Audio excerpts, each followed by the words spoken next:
It's James and Fuhad from Shits and Gigs podcast, and we're here to talk about Boost Mobile. Offering reliable nationwide coverage backed by a 30-day money-back guarantee. Love your service or get your money back. No questions asked. Bruv, you know how it goes. Obviously, I'm on one provider, you're on another provider. Sometimes I have good signal, you have bad signal, you have bad signal, I have good signal, and I get stressed and I think, shall I change? Is it worth changing? Is it going to make it better? I don't know. I've been with my provider for a long time. Same. It's anxiety-inducing and I don't want the hassle. Well, guys and girls, here's the twist. Boost Mobile gives you the same nationwide coverage and network speeds that you're already used to for way less money. That's right. Boost Mobile gives you unlimited plans starting at just $25 a month. No price hikes, no contracts, no multi-line faff. Just solid coverage and proper value. And if you're sitting there thinking, bruv, this sounds too good to be true, don't worry. You've got a 30-day money-back guarantee. Try it risk-free, and if you don't love it, you get your service fees back. There are plenty of benefits when you switch to Boost Mobile.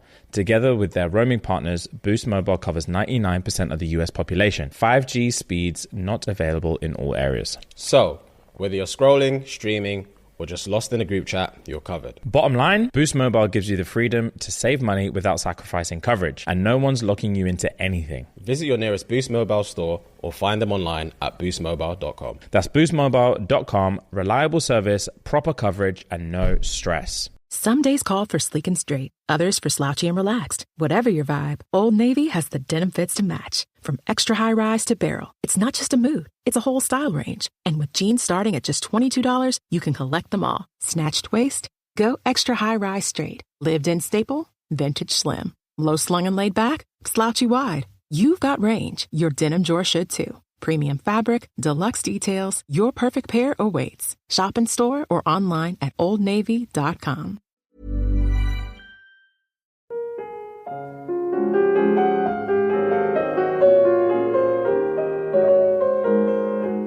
Welcome to LitReading. I'm Don McDonald. Marriage takes the simple concept of procreation and turns it into a lifetime commitment that can, at times, lead to unexpected anger and resentment. As Mark Twain once said, God's great cosmic joke on the human race was requiring that men and women live together in marriage.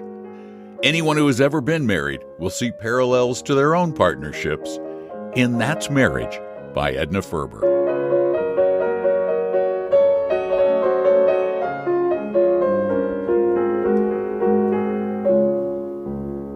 Teresa Platt, she had been Terry Sheehan, watched her husband across the breakfast table with eyes that smoldered.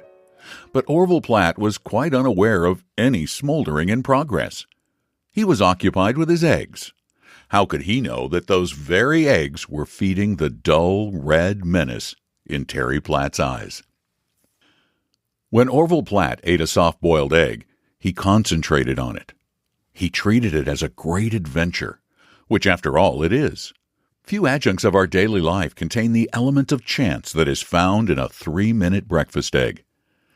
This was Orville Platt's method of attack. First, he chipped off the top, neatly. Then he bent forward and subjected it to a passionate and relentless scrutiny.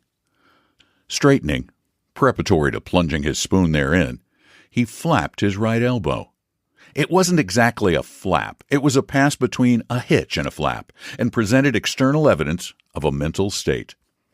Orville Platt always gave that little preliminary jerk when he was contemplating a serious step, or when he was moved or argumentative. It was a trick as innocent as it was maddening. Terry Platt had learned to look for that flap. They had been married 4 years. To look for it, and to hate it with a morbid, unreasoning hate. That flap of the elbow was tearing Terry Platt's nerves into raw, bleeding fragments. Her fingers were clenched tightly under the table now. She was breathing unevenly. "If he does that again," she told herself, "if he flaps again when he opens the second egg, I'll scream. I'll scream. I'll scream! He had scooped the first egg into his cup. Now he picked up the second, chipped it, concentrated, straightened, then up went the elbow and down with the accustomed little flap. The tortured nerve snapped. Through the early morning quiet of Wetona, Wisconsin, hurled the shrill, piercing shriek of Terry Platt's hysteria. "Terry, for God's sake, what's the matter?" Orville Platt dropped the second egg and his spoon. The egg yolk trickled down his plate. The spoon made a clatter and flung a gay spot of yellow on the cloth. He started toward her. Terry, wild-eyed, pointing a shaking finger at him.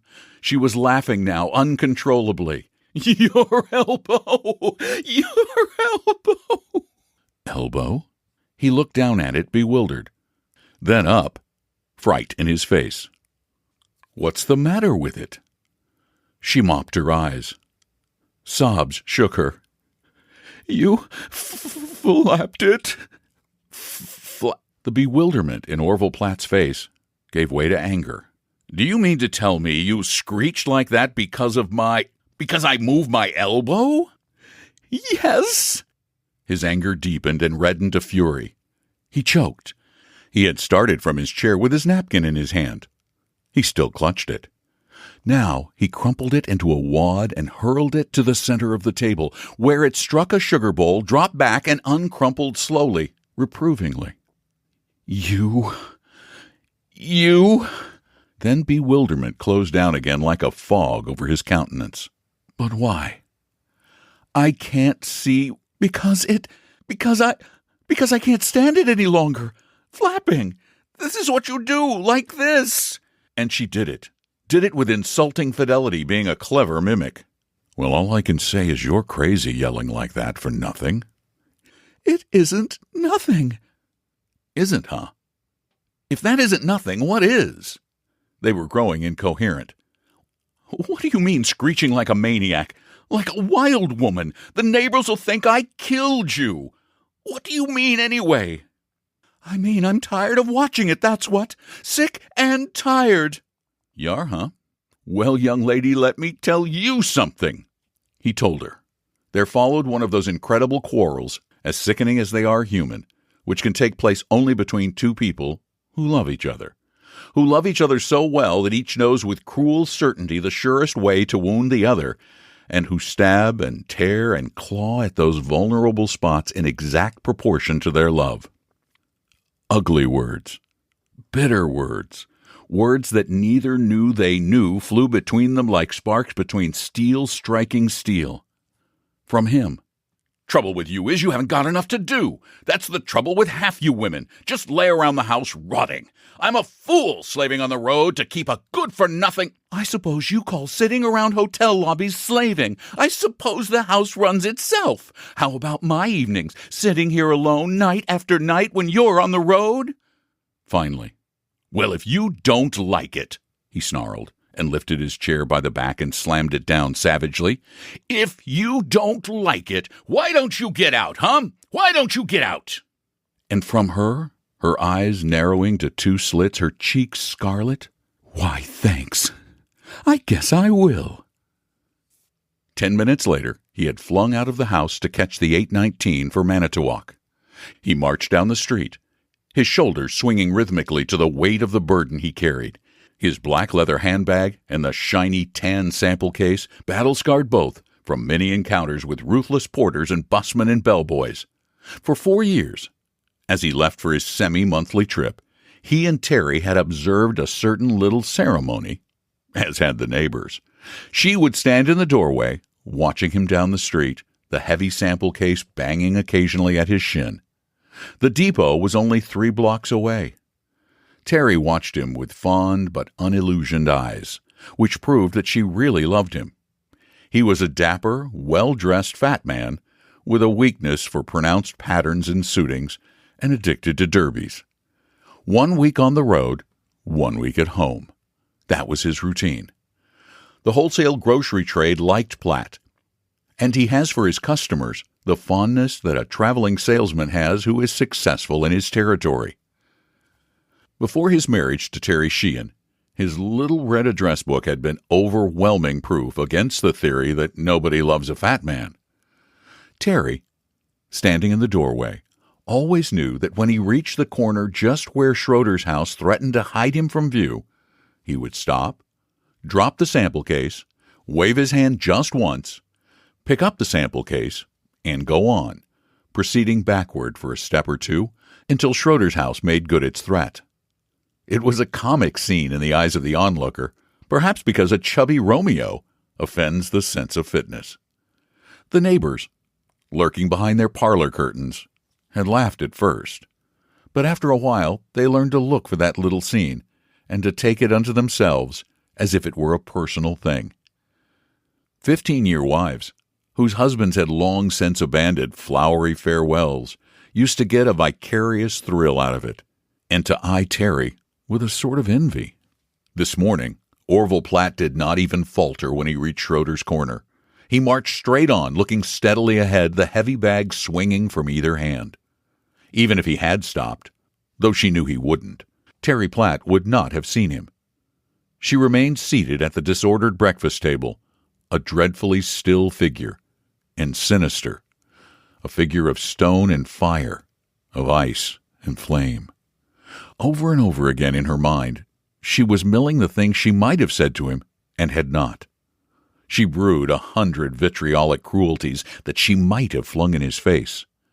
She would concoct one biting brutality and dismiss it for a second, and abandon that for a third. She was too angry to cry, a dangerous state in a woman. She was what is known as cold mad, so that her mind was working clearly with amazing swiftness, and yet as though part of it were a thing detached, a thing that was no part of her. She sat thus for the better part of an hour, motionless, except for one forefinger that was quite unconsciously tapping out a popular and cheap little air she had been strumming at the piano the evening before, having bought it downtown that same afternoon. It had struck Orville's fancy, and she had played it over and over for him. Her right forefinger was playing the entire tune, and something in the back of her hand was following it accurately, though the separate thinking process was going on just the same. Her eyes were bright and wide and hot. Suddenly she became conscious of the musical antics of her finger. She folded it with its mates, so that her hand became a fist. She stood up and stared down at the clutter of the breakfast table. The egg, that fateful second egg, had congealed into a mottled mess of yellow and white. The spoon lay on the cloth. His coffee, only half consumed, showed tan with a cold gray film over it. A slice of toast at the left of his plate seemed to grin at her with the semicircular wedge that he had bitten out of it. Terry stared down at these congealing remnants. Then she laughed. A hard, high little laugh, pushed a plate away contemptuously with her hand, and walked into the sitting room. On the piano was the piece of music, Benny Gottschalk's great song hit, Hickey Bula, which she had been playing the night before. She picked it up, tore it straight across once, placed the pieces back to back, and tore it across again. Then she dropped the pieces to the floor. "You bet I'm going," she said, as though concluding a train of thought. "You just bet I'm going. Right now." And Terry went. She went for much the same reason as that given by the lady of high degree in the old English song, she who had left her lord and bed and board to go with the raggle-taggle gypsies, oh. The thing that was sending Terry Platt away was much more than a conjugal quarrel precipitated by a soft-boiled egg and a flap of the arm.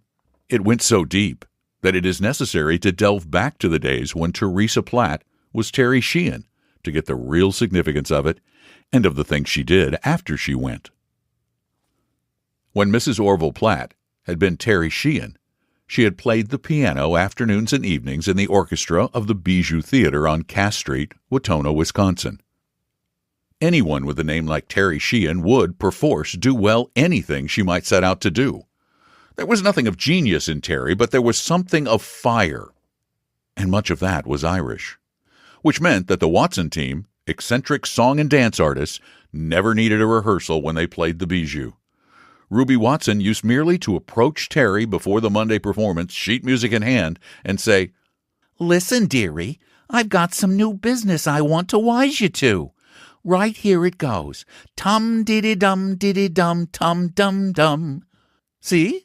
Like that. And then Jim vamps. Get me? Terry, at the piano, would pucker her pretty brow a moment, then, Like this, you mean? That's it. You've got it. All right. I'll tell the drum. She could play any tune by ear once heard. She got the spirit of a thing and transmitted it. When Terry played a martial number, you tapped the floor with your foot and unconsciously straightened your shoulders. When she played a home and mother song, you hoped that the man next to you didn't know you were crying, which he probably didn't because he was weeping too. At the time, motion pictures had not attained their present virulence. Vaudeville, polite or otherwise, had not yet been crowded out by the ubiquitous film. The Bijou offered entertainment of the cigar box tramp variety, interspersed with trick bicyclists, soubrettes in slightly soiled pink, trained seals, and family fours with lumpy legs who tossed each other about and struck Goldbergian attitudes. Contact with these gave Terry Sheehan a semi-professional tone. The more conservative of her townspeople looked at her askance. There never had been an evil thing about Terry, but Weltona considered her rather fly. Terry's hair was very black, and she had a fondness for those little close-fitting scarlet turbans. Terry's mother had died when the girl was 8, and Terry's father had been what is known as easygoing, a good-natured, lovable, shiftless chap in the contracting business. He drove around Wetona in a sagging one-seated cart and never made any money because he did honest work and charged as little for it as men who did not. His mortar stuck and his red bricks did not crumble and his lumber did not crack. Riches are not acquired in the contracting business in that way. Ed Sheehan and his daughter were great friends. When he died, she was 19. They say she screamed once, like a banshee, and dropped to the floor. After they had straightened out the muddle of books in Ed Sheehan's gritty, dusty little office, Terry turned her piano-playing talent to practical account. At 21, she was still playing at the Bijou, and into her face was creeping the first hint of that look of sophistication which comes from daily contact with the artificial world of the footlights. There are, in a small Midwest town like Wetona, just two kinds of girls: those who go downtown Saturday nights and those who don't. Terry, if she had not been busy with her job at the Bijou, would have come in the first group. She craved excitement, but there was little chance to satisfy such a craving in Wetona. But she managed to find certain means. The traveling men from the Burke Hotel just across the street used to drop in at the Bijou for an evening's entertainment. They usually sat well toward the front, and Terry's expert playing and the gloss of her black hair and her piquant profile as she sometimes looked up toward the stage for a signal from one of the performers caught their fancy and held it. She found herself, at the end of a year or two, with a rather large acquaintance among these peripatetic gentlemen. You occasionally saw one of them strolling home with her. Sometimes she went driving with one of them on a Sunday afternoon, and she rather enjoyed taking Sunday dinner at the Burke Hotel with a favored friend. She thought those small-town hotel Sunday dinners the last word in elegance. The roast course was always accompanied by an aqueous, semi-frozen concoction which the bill of fare revealed as Roman punch. It added a royal touch to the repast, even when served with roast pork. Terry was 21 when Orville Platt, making his initial Wisconsin trip for the wholesale grocery house he represented, first beheld her piquant Irish profile and heard her deft manipulation of the keys. Orville had the fat man's sense of rhythm and love of music. He had a buttery tenor voice, too, of which he was rather proud. He spent 3 days in Wetona that first trip, and every evening saw him at the Bijou, first row center. He stayed through 2 shows each time, and before he had been there 15 minutes, Terry was conscious of him through the back of her head. Orville Platt paid no more heed to the stage, and what was occurring thereon, than if he had not been. He sat looking at Terry and waggling his head in time to the music. Not that Terry was a beauty, but she was one of those immaculately clean types. That look of fragrant cleanliness was her chief charm. Her clear, smooth skin contributed to it, and the natural penciling of her eyebrows. But the thing that accented it and gave it a last touch was the way in which her black hair came down in a little point just in the center of her forehead, where the hair meets brow. It grew to form what is known as a cowlick. A prettier name for it is widow's peak. Your eyes lighted on it pleased, and from it traveled its gratified way down her white temples, past her little ears, to the smooth black coil at the nape of her neck. It was a trip that rested you. At the end of the last performance on the night of his second visit to the Bijou, Orville waited until the audience had begun to file out. Then he leaned forward over the rail that separated orchestra from audience. "Could you," he said, his tones dulcet, "could you oblige me with the name of that last piece you played?" Terry was stacking her music. "George," she called to the drum, "gentleman wants to know the name of that last piece," and prepared to leave. "My Georgia Crackerjack," said the laconic drum. Orville Platt took a hasty sidestep in the direction of the door toward which Terry was headed. "It's a pretty thing," he said fervently. "An awful pretty thing, thanks. It's beautiful." Terry flung a last insult at him over her shoulder. "Don't thank me for it. I didn't write it." Orville Platt did not go across the street to the hotel.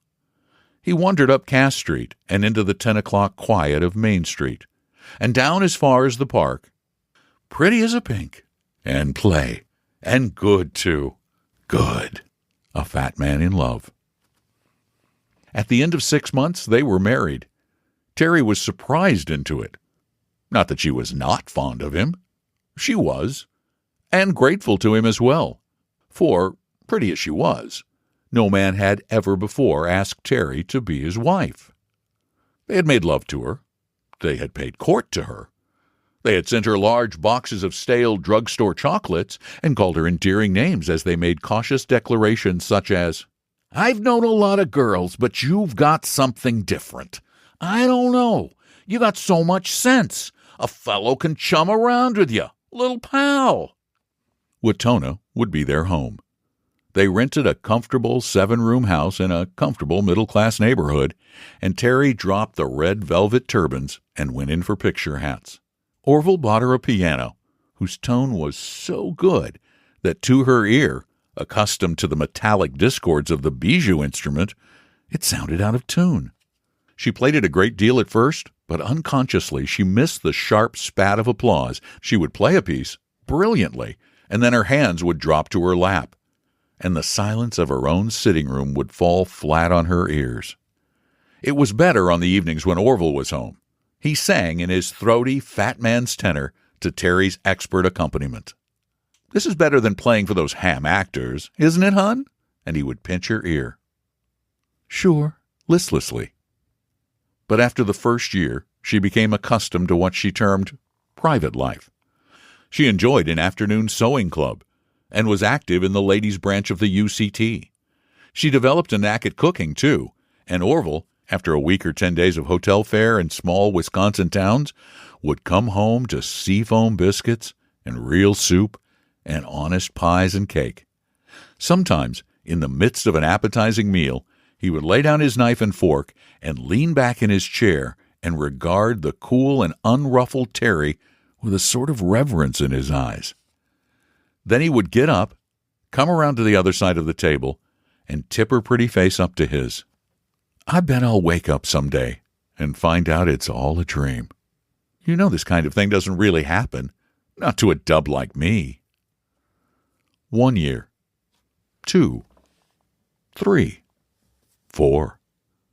Routine. A little boredom. Some impatience. She began to find fault with the very thing she had liked in him. His super neatness, his fondness for dashing suit patterns, his throaty tenor, his worship of her. And the flap. Oh, above all, that flap. That little, innocent, meaningless mannerism that made her tremble with nervousness. She hated it so that she could not trust herself to speak of it to him. That was the trouble. Had she spoken of it, laughingly or in earnest, before it became an obsession with her, that hideous breakfast quarrel with its taunts and revilings and open hate might never have come to pass.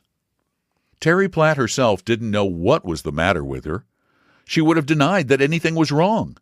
She didn't even throw her hands above her head and shriek, "I don't want to live! I don't want to live! I don't want to live!" like a lady in a play.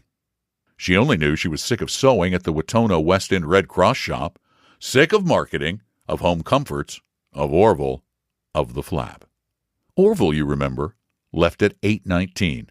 The 11:23 bore Terry Chicagoward. She had left the house as it was, beds unmade, rooms unswept, breakfast table uncleared. She intended never to come back. Now and then a picture of the chaos she had left behind would flash across her order-loving mind. The spoon on the tablecloth, Orville's pajamas dangling over the bathroom chair, the coffee pot on the gas stove. Pooh, what do I care? In her pocketbook she had a tidy sum saved out of the housekeeping money. She was naturally thrifty, and Orville had never been niggardly. Her meals, when Orville was on the road, had been those sketchy, haphazard affairs with which women content themselves when their household is manless.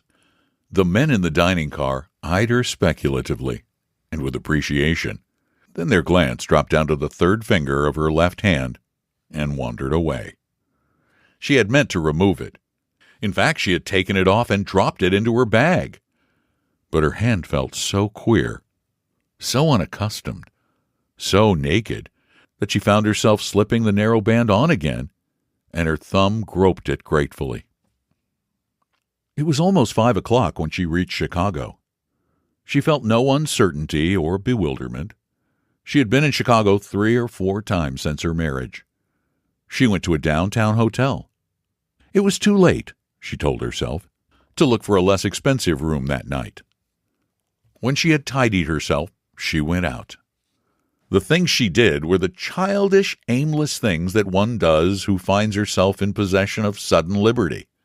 She walked up State Street and stared in the windows, came back, turned into Madison, past a bright little shop in the window of which taffy, white and gold, was being wound endlessly and fascinatingly about a double-jointed machine.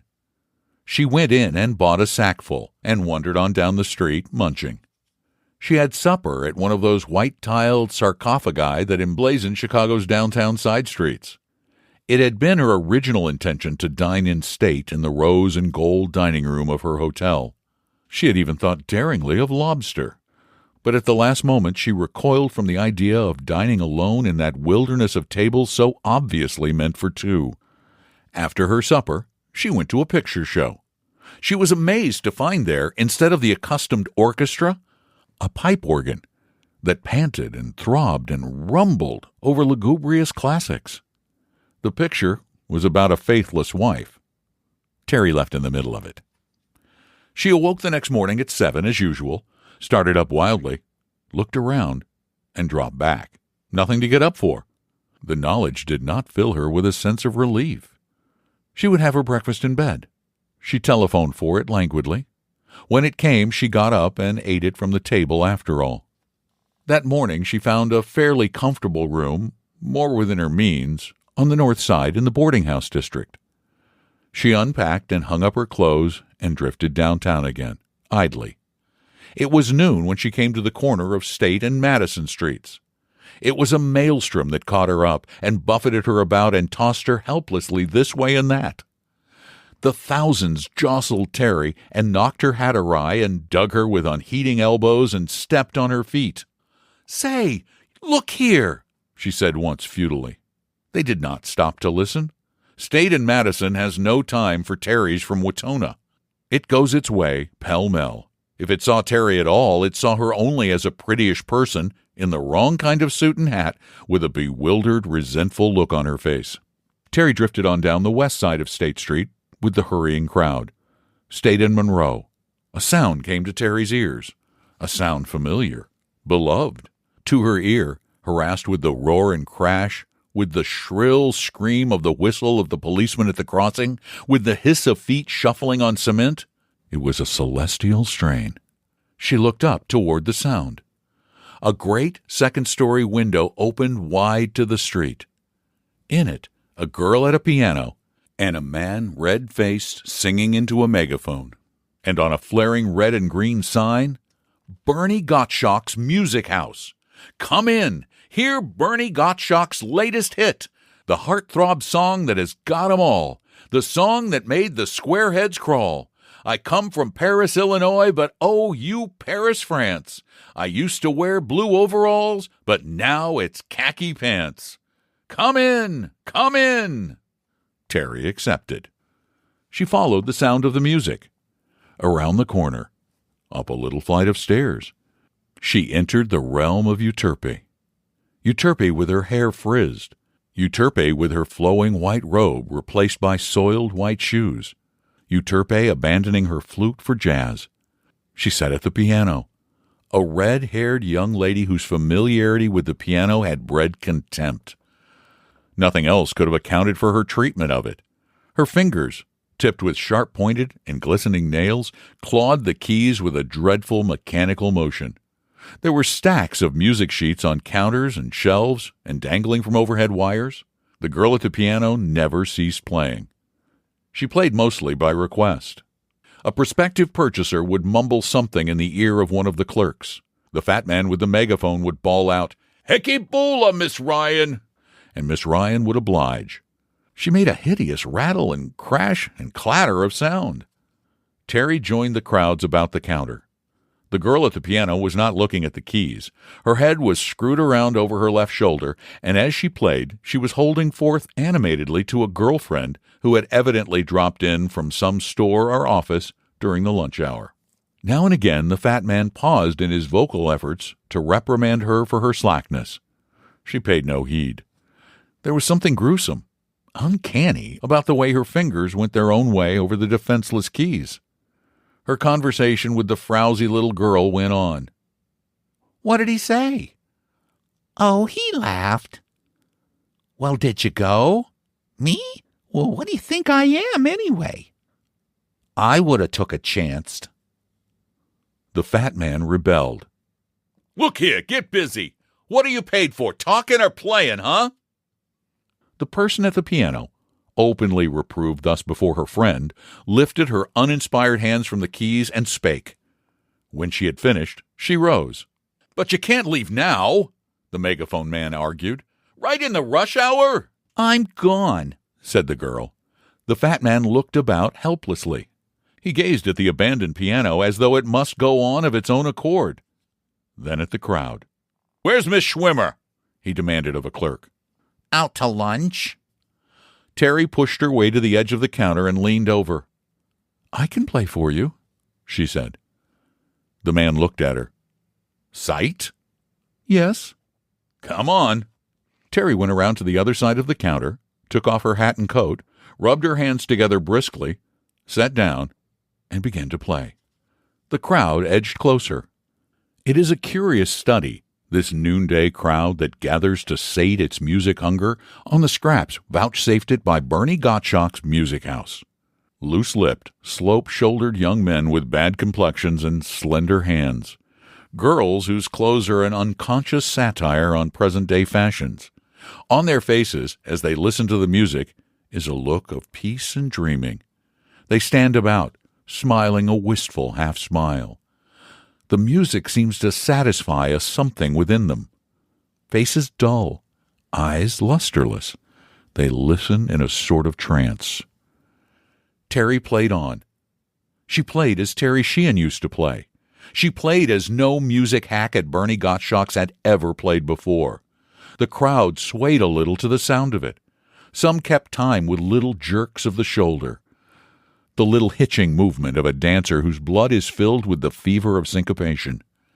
Even the crowd flowing down State Street must have caught the rhythm of it, for the room soon filled. At 2:00, the crowd began to thin. Business would be slack now until 5, when it would pick up again until closing time at 6. The fat vocalist put down his megaphone, wiped his forehead, and regarded Terry with a warm blue eye. He had just finished singing "I've Wandered Far from the Dear Old Mother's Knee." Bernie Gottschalk, Incorporated, Chicago, New York. You can't get bit with a Gottschalk hit, 15 cents each. "Girlie," he said emphatically, "you sure can play." He came over to her at the piano and put a stubby hand on her shoulder. Yes, sir, those little fingers. Terry just turned her head to look down her nose at the moist hand resting on her shoulder. Those little fingers are going to meet your face if you don't move on. Who gave you your job? Demanded the fat man. Nobody. I picked it myself. You can have it if you want it. Can't you take a joke? Label yours. As the crowd dwindled, she played less feverishly, but there was nothing slipshod about her performance. The chubby songster found time to proffer brief explanations and asides. They want the patriotic stuff.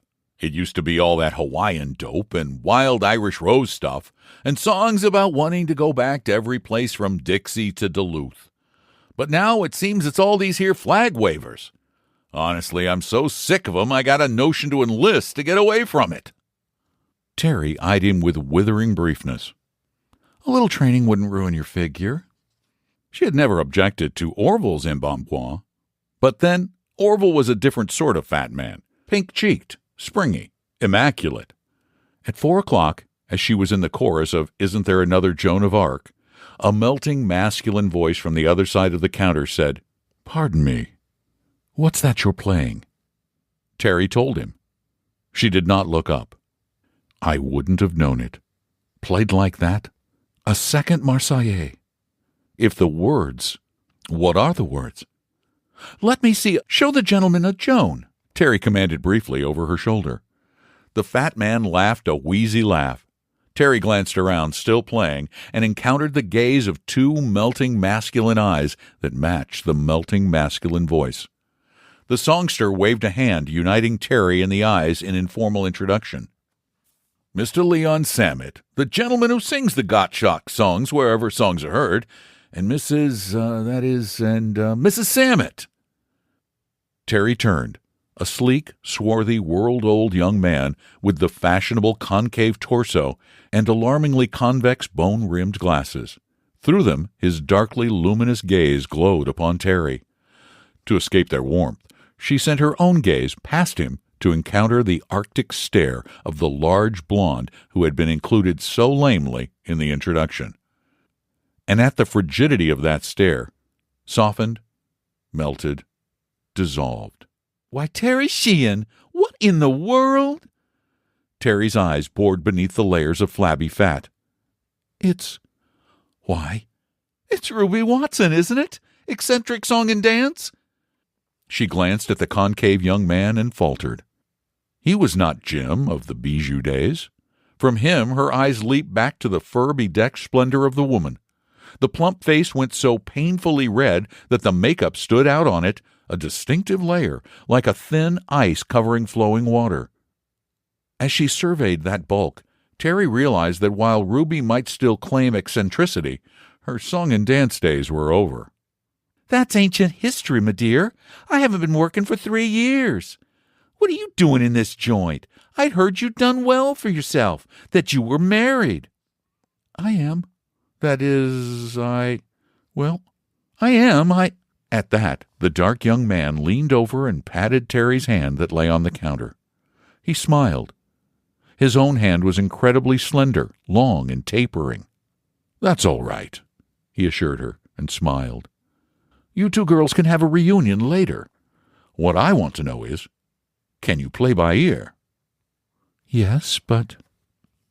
He leaned far over the counter. I knew it the minute I heard you play. You've got the touch. Now listen, see if you can get this and fake the bass. He fixed his somber and hypnotic eyes on Terry. His mouth screwed up into a whistle. The tune, a tawdry but haunting little melody, came through his lips. Terry turned back to the piano. Of course you know you flatted every note, she said. This time it was the blonde who laughed and the man who flushed. Terry cocked her head just a little to one side like a knowing bird, looked up into space beyond the piano top, and played the lilting little melody with charm and fidelity. The dark young man followed her with a wagging of the head and little jerks of both outspread hands. His expression was beatific, enraptured. He hummed a little under his breath, and anyone who was music-wise would have known that he was just half a beat behind her all the way. When she had finished, he sighed deeply, ecstatically. He bent his lean frame over the counter, and despite his swart coloring, seemed to glitter upon her his eyes, his teeth, his very fingernails. Something led me here. I never come up on Tuesdays, but something. You was going to complain, put in his lady heavily, about that Teddy Sykes at the Palace Garden, singing the same songs this week that you had been boosting at the inn. He put up a vibrant, peremptory hand. Bah! What does that matter now? What does anything matter now? Listen, Miss Sheehan. Terry Sheehan. He gazed off a moment into space. Leon Samet in songs, Miss Terry Sheehan at the piano. That doesn't sound bad. Now listen, Miss Sheehan. I'm singing down at the University Inn. The Gottschalk song hits. I guess you know my work. But I want to talk to you. Private. It's something to your interest. I go down at the inn at 6. Will you come and have a little something with Ruby and me? Now? Now? Faltered Terry, somewhat helplessly. Things seemed to be moving rather swiftly for her, accustomed as she was to the peaceful routine of the past 4 years. Get your hat. It's your life chance. Wait till you see your name in 2-foot electrics over the front of every big-time house in the country. You've got music in you. Tie to me and you're made. He turned to the woman beside him. Isn't that so, Rube? Sure. Look at me. One would not have thought that there could be so much subtle vindictiveness in a fat blonde. Samet whipped out a watch. Just 3/4 of an hour. Come on, girlie. His conversation had been conducted in an urgent undertone, with side glances at the fat man with the megaphone. Terry approached him now. I'm leaving now, she said. Oh, no, you're not. 6 o'clock is your quitting time, in which he touched the Irish in Terry. Any time I quit is my quitting time. She went in quest of hat and coat, much as the girl had done whose place she had taken early in the day. The fat man followed her, protesting. Terry, putting on her hat, tried to ignore him, but he laid one plump hand on her arm and kept it there, though she tried to shake him off. Now listen to me. That boy wouldn't mind grinding his heel on your face if he thought it would bring him up a step. I know him. See that walking stick he's carrying? Well, compared to that yellow stripe that's in him, that cane is a lead pencil. He's a song tout, that's all he is. Then, more feverishly as Terry tried to pull away, Wait a minute, you're a decent girl. I want to... Why, he can't even sing a note without you give it to him first. He can put a song over, yes, but how? By flashing that toothy grin of his and taking every word of it? Don't you... But Terry freed herself with a final jerk and whipped around the corner. The two, who had been talking together in an undertone, turned to welcome her. We've got a half hour. Come on, it's just over to Clark and up a block or so. The University Inn, that gloriously intercollegiate institution which welcomes any graduate of any school of experience, was situated in the basement, down a flight of stairs. Into the unwanted quiet that reigns during the hour of low potentiality between 5 and 6, the three went and seated themselves at a table in an obscure corner. A waiter brought them things in little glasses, though no order had been given. The woman who had been Ruby Watson was so silent as to be almost wordless. But the man talked rapidly. He talked well, too. The same quality that enabled him, voiceless though he was, to boost a song to success was making his plea sound plausible in Terry's ears now. I've got to go and make up in a few minutes. So get this. I'm not going to stick down in this basement eating house forever. I've got too much talent. If I only had a voice... Well, I mean a singing voice, but I haven't. But then, neither had George Cohen, and I can't see that it wrecked his life any. Now listen, I've got a song. It's my own. That bit you played for me up at Gottschalk's is part of the chorus. But it's the words that'll go big. They're great. It's an aviation song, see? Airplane stuff. They're yelling that it's the aeroplanes that are going to win this war. Well, I'll help them. This song is going to put the aviator where he belongs. It's going to be a big song of the war. It's going to make Tipperary sound like a Moody and Sankey hymn. It's the—" Ruby lifted her heavy-lidded eyes and sent him a meaning look. "Get down to business, Leon. I'll tell her how good you are while you're making up." He shot her a malignant glance, but took her advice. "Now, what I've been looking for years is somebody who has got the music knack to give me the accompaniment just a quarter of a jump ahead of my voice, see? I can follow like a lamb, but I've got to have that feeler first. It's more than a knack, it's a gift, and you've got it. I know it when I see it. I want to get away from this nightclub thing. There's nothing in it for a man of my talent. I'm gunning for bigger game, but they won't sign me without a tryout, and when they hear my voice, well, if me and you work together, we can fool 'em. The song's great, and my makeup's one of these aviation costumes to go with the song, see? Pants tied in the knees and baggy on the hips, and a coat with one of those full-skirt, what do you call 'ems? Peplums, put in Ruby placidly. Sure, and the girls will be wild about it. And the words. He began to sing, gratingly off-key. Put on your sky clothes, put on your fly clothes, and take a trip with me. We'll sail so high up in the sky, we'll drop a bomb from Mercury. Why, that's awfully cute, exclaimed Terry. Until now, her opinion of Mr. Sammett's talents had not been on a level with his. Yeah, but wait till you hear the second verse. That's only part of the chorus. You see, he's supposed to be talking to a French girl. He says, I'll parlez-vous in français plain. You'll answer cher américain. We'll both— The 6 o'clock lights blazed up suddenly. A sad-looking group of men trailed in and made for a corner where certain bulky, shapeless bundles were soon revealed as those glittering and torturous instruments which go to make up a jazz band. You better go, Lee. The crowd comes in awful early now, with all these buyers in town. Both hands on the table, he half rose, reluctantly. Still talking. I've got 3 other songs. They make Gottschalk's stuff look sick. All I want's a chance. What I want you to do is accompaniment. On the stage, see? Grand piano. And a swell set.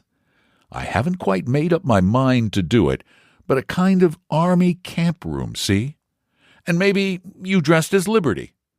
Anyway, it'll be new and a knockout, if we can only get away with the voice thing. Say, if Eddie Foy all those years never had a— The band opened with a terrifying crash of cymbal and thump of drum. Back at the end of my first turn, he said as he fled. Terry followed his lithe electric figure. She turned to meet the heavy-lidded gaze of the woman seated opposite. She relaxed then, and sat back with a little sigh. Well, if he talks that way to the managers, I don't see— Ruby laughed a mirthless little laugh. Talk doesn't get it over with the managers, honey. You've got to deliver. Well, but that song is a good one. I don't say it's as good as he thinks it is, but it's good. Yes, admitted the woman grudgingly. It's good. Well, then? The woman beckoned a waiter. He nodded and vanished and reappeared with a glass that was twin to the one she had just emptied. Does he look like he knew French? Or could make a rhyme? But didn't he? Doesn't he? The words were written by a little French girl who used to skate down here last winter when the craze was on. She was stuck on a Chicago kid who went over to fly for the French. But the music. There was a Russian girl who used to dance in the cabaret, and she— Terry's head came up with a characteristic little jerk. I don't believe it. Better. She glanced at Terry with the drowsy look that was so different from the quick, clear glance of the Ruby Watson who used to dance so nimbly in the old Bijou days. What'd you and your husband quarrel about, Terry? Terry was furious to feel herself flushing. Oh, nothing. He just— It was— Say, how do you know we'd quarreled? And suddenly all the fat woman's apathy dropped from her like a garment, and some of the old sparkle and animation illumined her heavy face. She pushed her glass aside and leaned forward on her folded arms so that her face was close to Terry's. Terry Sheehan, I know you quarreled, and I know just what it was about. Oh, I don't mean the very thing it was about, but the kind of thing. I'm going to do something for you, Terry, that I wouldn't take the trouble to do for most women. But I guess I ain't had all the softness knocked out of me yet, though it's a wonder. And I guess I remember too plain the decent kid you was in the old days. What was the name of that little small-time house me and Jim used to play? Bijou? That's it, Bijou. The band struck up a new tune. Leon Samet, slim, sleek, lithe in his evening clothes, appeared with a little fair girl in pink chiffon. The woman reached across the table and put one pudgy, jeweled hand on Terry's arm. He'll be through in 10 minutes. Now listen to me. I left Jim 4 years ago, and there hasn't been a minute since, day or night, when I wouldn't have crawled back to him on my hands and knees if I could. But I couldn't. He wouldn't have me now. How could he? How do I know you quarreled? I see it in your eyes. They look just the way mine have felt for 4 years. That's how. I met up with this boy, and there wasn't anybody to do the turn for me that I'm trying to do for you. Now get this. I left Jim because when he ate corn on the cob, he always closed his eyes.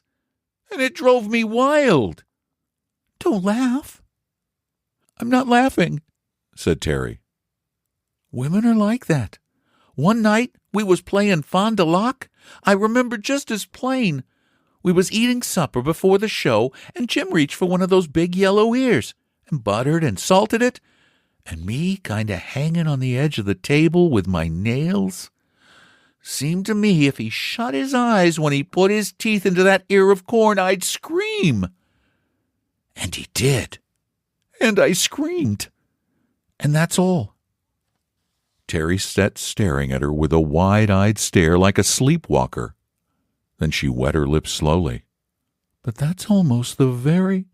Kid, go on back home. I don't know whether it's too late or not, but go anyway. If you've lost him, I suppose it ain't any more than you deserve. But I hope to God you don't get your deserts this time. He's almost through. If he sees you going, he can't quit in the middle of the song to stop you. He'll know I put you wise, and he'll probably half kill me for it. But it's worth it. You get. And Terry, dazed, shaking but grateful, fled. Down the noisy aisle, up the stairs to the street, back to her rooming house, and into the right railway station somehow, at last. Not another Wetona train until midnight. She shrank into a remote corner of the waiting room, and there she huddled until midnight, watching the entrances like a child who is fearful of ghosts in the night. The hands of the station clock seemed fixed and immovable.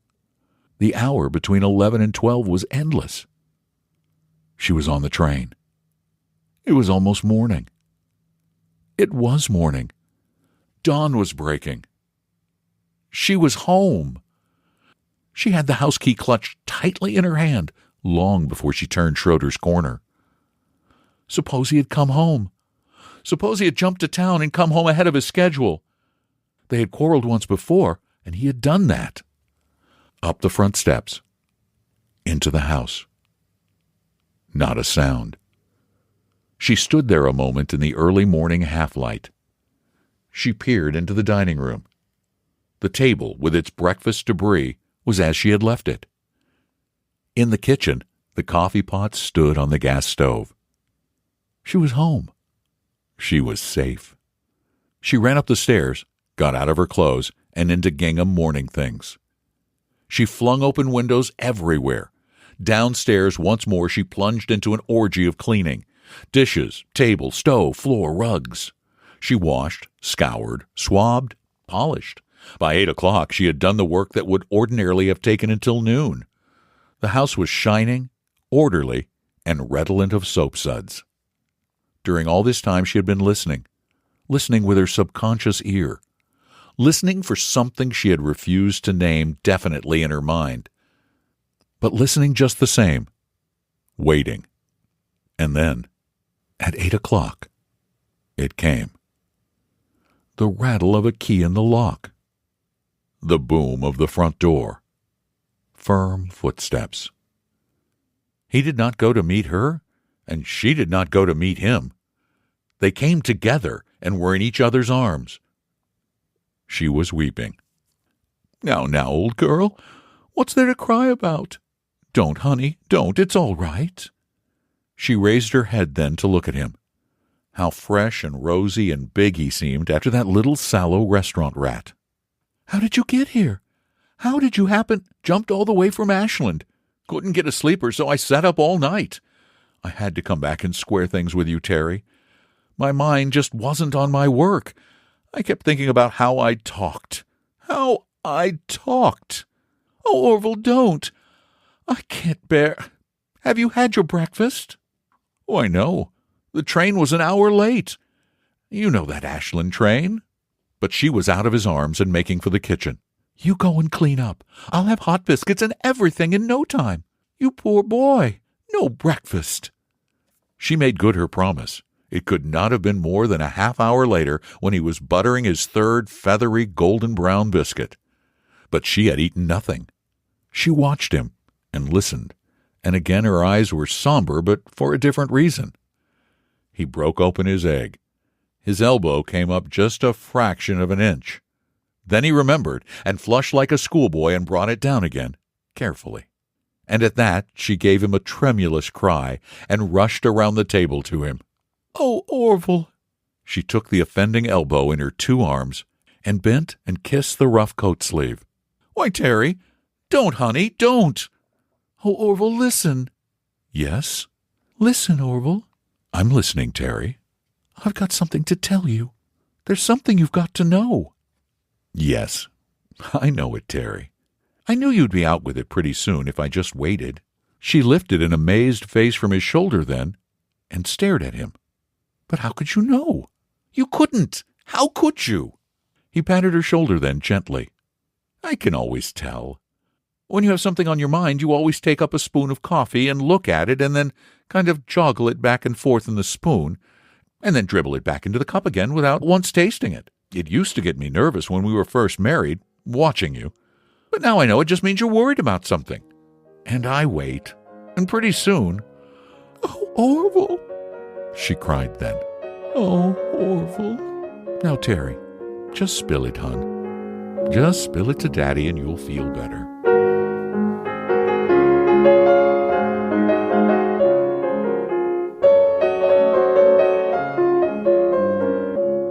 Despite the fact that Edna Ferber never married, she was an astute observer of people. That led to her great success as a writer. Her 1925 novel, So Big, was both a bestseller and won Ferber a Pulitzer Prize. That book was subsequently made into 3 movies. Her next book, Showboat, was turned into a popular musical, and her 1952 book, Giant, was the seed for the popular movie of the same name, starring Elizabeth Taylor, Rock Hudson, and James Dean.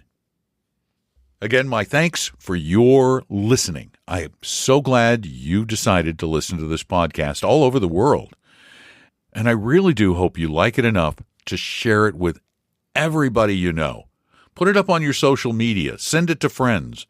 And if you love what you hear, follow the podcast on your favorite service, particularly Apple Podcasts, because they're the big one. And I would truly appreciate a review on Apple Podcasts or rate us on Spotify. Thanks again for listening to Lit Reading. I'm Don McDonald.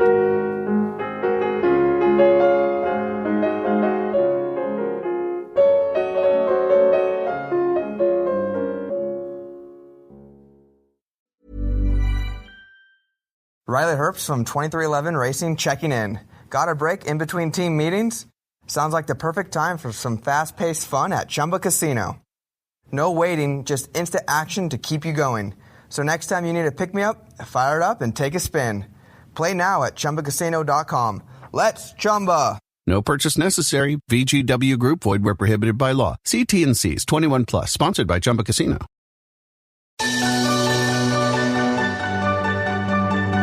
What's it like to care for someone who's sick? To wait for answers, to hope for healing.